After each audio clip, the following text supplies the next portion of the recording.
My name is Priya Chandra and I am 32 years old. When I dropped out of college at 20, my parents told several relatives, in careful, pained tones, that they were embarrassed, that they did not know how to explain it to people at the temple, that they hoped I would eventually, quote, come to my senses. 11 years later, my company went public on a Tuesday morning, and 3 different journalists called my parents' house that same afternoon, requesting comments from the founder's family.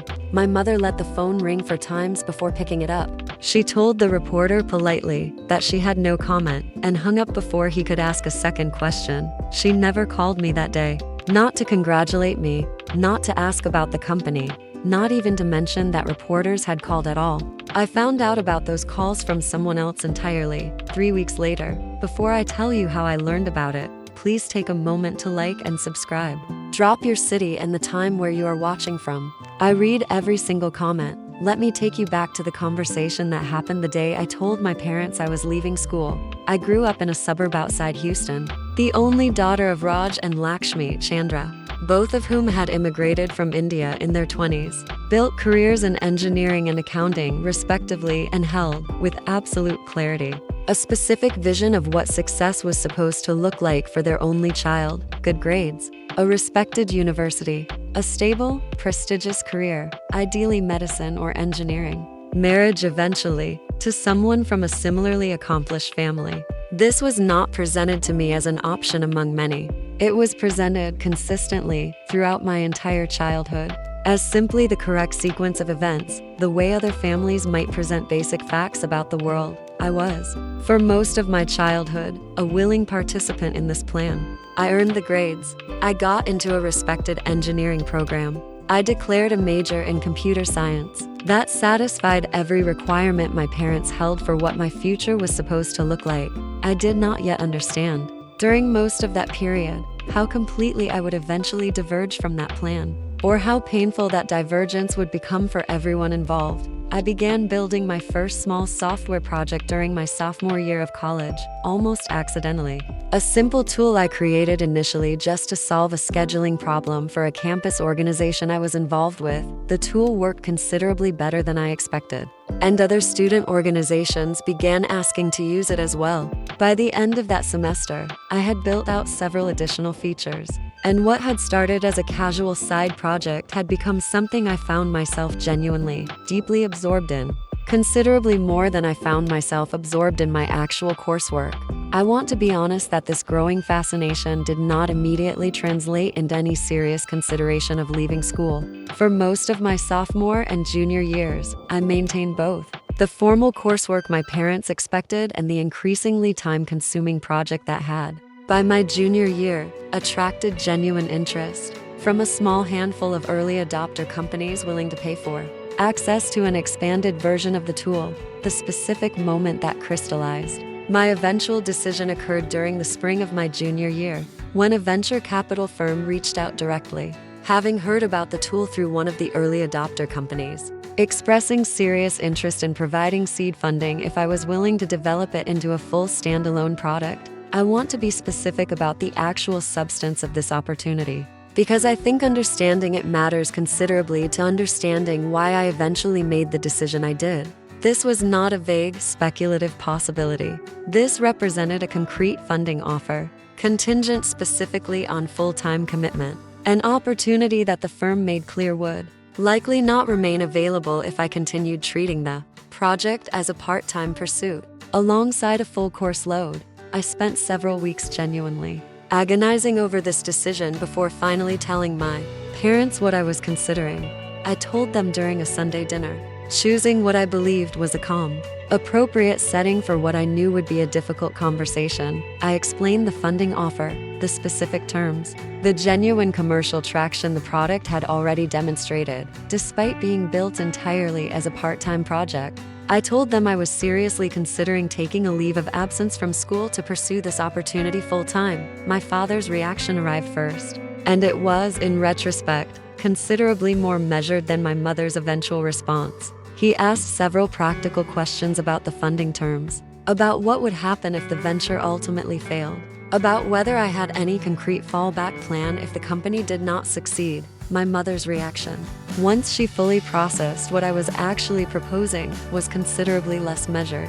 She told me directly that she had not raised me, had not sacrificed years building a stable life in a new country, to watch me throw away a respected degree for what she described as a, quote, gamble on a computer program. The conversation that followed extended across several subsequent weeks. Increasingly tense, increasingly difficult. My mother specifically returning repeatedly to a particular line of argument that I think reveals considerably more about her own anxieties than about any genuine assessment of my actual opportunity. She told me, on more than one occasion during this period, that people at our temple, people in our extended community would ask about me, would expect updates about my progress toward becoming an engineer, and that she did not know, genuinely did not know, how she would explain a decision to leave school for something as uncertain and unconventional as what I was describing. I understood, even at the time, that this concern about explaining my decision to others represented something considerably more central to her actual distress than any specific concern about my individual well-being or my actual prospects for success. I made the decision, ultimately, to take the leave of absence and accept the funding, a decision my parents did not actively prevent, given that I was a legal adult making my own choice, but a decision they made unmistakably clear they considered deeply disappointing. I want to walk through, specifically, how my parents discussed this decision with extended family and community members during the following months, because the pattern matters considerably to understanding everything that eventually followed. I learned, through my own cousins, that my mother had told several relatives I was, quote, taking some time off from school to work on a small project, a characterization that deliberately minimized and obscured the actual substance of what I was doing, presumably to avoid the more difficult conversation that an accurate description might have generated when pressed by more persistent relatives about specifics. My mother apparently expressed, repeatedly, genuine embarrassment about the situation, telling at least 3 people, according to what eventually reached me secondhand, that she did not know how this had happened, that she hoped I would, quote, come to my senses and return to finish my degree. Once I realized the difficulty of what I was attempting, I did not confront my parents directly about these specific comments at the time.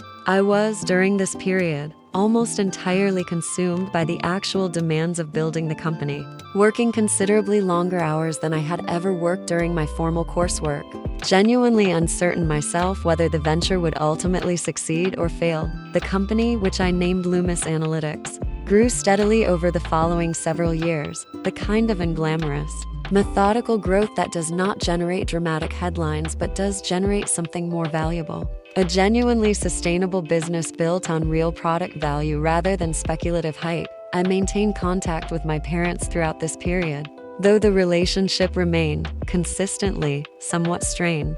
My mother, in particular, continuing to express periodically hope that I might eventually return to complete my formal degree.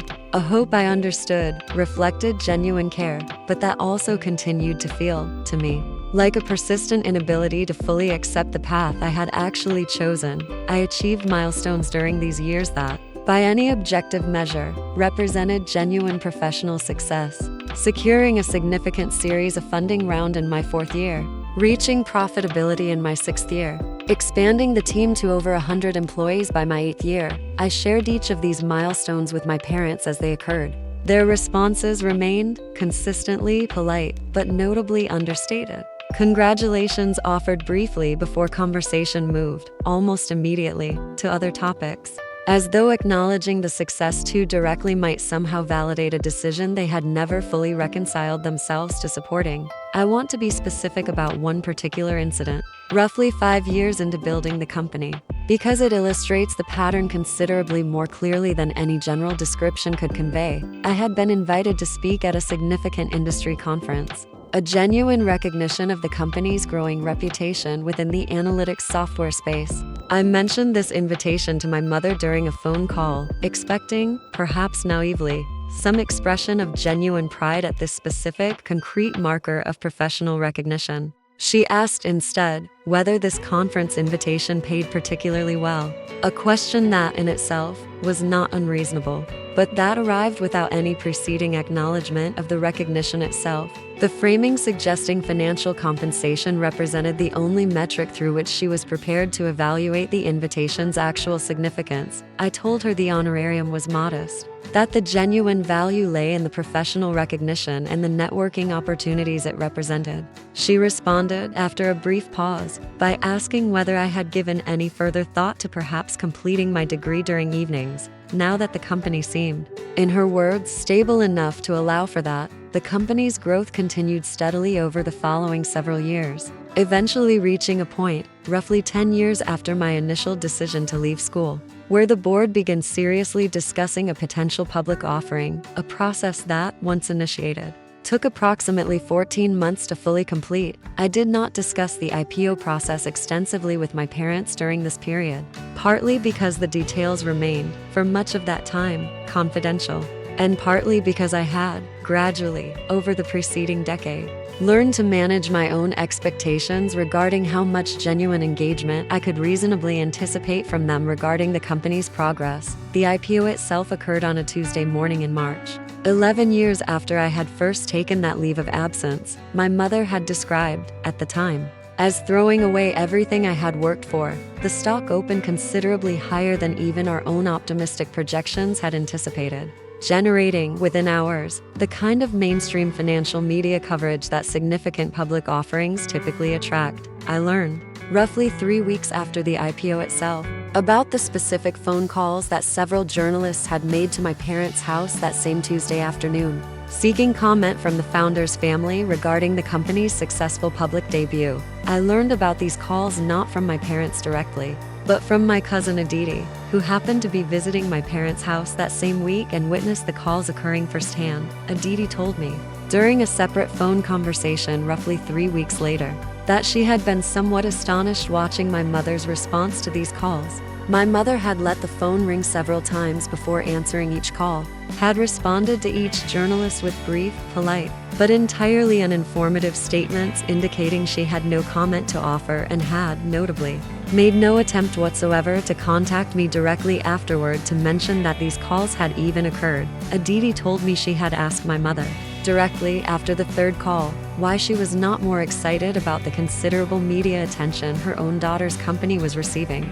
My mother's response, according to Aditi, was simply that she did not know what to say to reporters about a path she had never fully understood or supported in the first place. I want to be honest about how genuinely strange it felt, learning about this entire sequence of events secondhand, 3 weeks after the fact, from a cousin, rather than from either of my own parents directly. I did not immediately confront my parents about this specific incident. I sat with the information for several days, processing not just the particular strangeness of learning about it through Aditi, but the broader pattern it represented, 11 years of consistently understated, consistently hesitant acknowledgement of a path that had, by virtually every objective professional measure, succeeded considerably beyond what even I had originally anticipated when I first proposed taking that leave of absence. I eventually called my mother directly, mentioning carefully that Aditi had told me about the reporters who had called the house following the IPO. My mother was quiet for several seconds after I raised this. Then she said, simply, that she had not known what to tell them,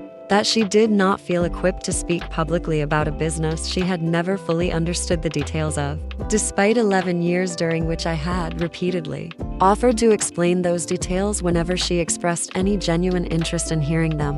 I asked her, directly, during that same conversation, why she had not called me herself that day, regardless of the reporters, simply to acknowledge what had happened. Simply to say something about the company's public debut. She was quiet again, longer this time. Then she said something that, I think, finally clarified for me the actual underlying dynamic that had shaped our entire relationship across the preceding 11 years. She said she had wanted to call, that she had thought about calling several times throughout that day, but that she had never quite found the right words. That some part of her remained even now, even after everything the company had accomplished, uncertain how to fully reconcile her original disappointment about the degree. I never finished with the genuine, considerable success the decision had ultimately produced, she said.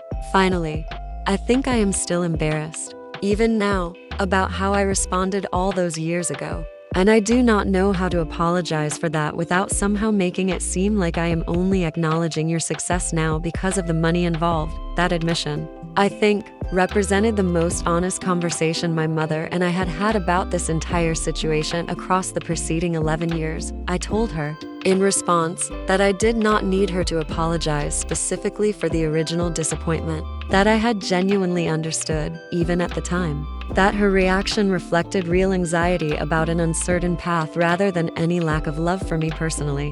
What I told her I genuinely needed, going forward, was simply more direct, present engagement, rather than the pattern of careful, distant politeness that had characterized most of our interactions regarding the company across the preceding decade. She has, in the 4 months since that conversation, made genuine, visible efforts to engage more directly with details about the company, asking specific questions during our calls that suggest actual curiosity rather than simple polite obligation, mentioning, on 2 separate occasions, that she had read articles about the company's public performance without my having specifically shared those articles with her first. My father's relationship to all of this has remained, throughout, somewhat different from my mother's, more practically oriented from the beginning, less concerned with how the decision might be perceived by extended community members and more focused, consistently, on the actual financial and professional substance of what I was building, he told me. During a separate conversation, roughly around the same time as my conversation with my mother, that he had always privately believed I would eventually succeed at whatever I committed myself to fully, though he acknowledged directly that he had never said this to me clearly enough during the actual years when hearing it might have mattered most. I think often about those 11 years, about how much of my own motivation during the company's early, genuinely difficult period was shaped by a complicated mixture of believing in the actual product and quietly, persistently hoping to eventually prove something to people who had expressed clearly and repeatedly genuine doubt about the path I had chosen. I do not know whether that motivation represents something I should feel proud of or something I should feel slightly uncomfortable acknowledging. I suspect honestly, it represents some complicated combination of both. The company continues to grow steadily. 18 months now since the public offering, performance that has remained considerably more stable than the volatile first-week trading might have suggested to outside observers, unfamiliar with the underlying business fundamentals. My mother calls more frequently now. Conversations that feel increasingly like genuine curiosity rather than careful obligation. She has not, even now, fully articulated the kind of direct, unqualified pride I once hoped, years ago, she might eventually express. But she shows up now, consistently, asking real questions, reading articles unprompted, slowly building something that resembles genuine engagement rather than distant, embarrassed tolerance. I think that shift, gradual and imperfect as it has been, represents something genuinely valuable. Even if it arrived considerably later than I once hoped it might, that is my story. If you have ever built something your family did not initially understand or support, only to watch their relationship to that decision slowly shift over years, I want to hear about it. Drop it in the comments. And if this story reminded you that sometimes the people who doubt you most are simply navigating their own fear rather than any genuine lack of love, share it with someone who needs to hear that today. I will see you in the next one.